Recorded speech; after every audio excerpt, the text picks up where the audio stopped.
மின்சார உற்பத்தியில் மிக பெரும் புரட்சி செய்தார். 1963 இந்தியா முழுவதும் மின்வசதி பெற்ற நகரங்கள் கிராமங்கள் 32,500.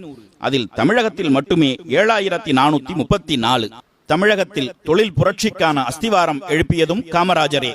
நெய்வேலி நிலக்கரி திட்டம், மணலி எண்ணெய் சுத்திகரிப்பு ஆலை, பெரம்பூர் ரயில் பெட்டி தொழிற்சாலை, திருச்சி பாரத் ஹெவி எலக்ட்ரிக்கல்ஸ், ஊட்டி கச்சா பிலிம் தொழிற்சாலை, ஆவடி கனரக தொழிற்சாலை, கல்பாக்கம் அணுமின் நிலையம், கிண்டி டெலிபிரிண்டர் தொழிற்சாலை, சங்ககிரி இந்தியா சிமெண்ட்ஸ், கிண்டி அறுவை சிகிச்சை தொழிற்சாலை, மேட்டூர் காகித தொழிற்சாலை, திருச்சி துப்பாக்கி தொழிற்சாலை, சேலம் இரும்பு உருக்காலை, அரக்கோணம் லகுரகு ஸ்டீல் தொழிற்சாலை என பல பெரும் தொழிற்சாலைகளை கொண்டு வந்தார்.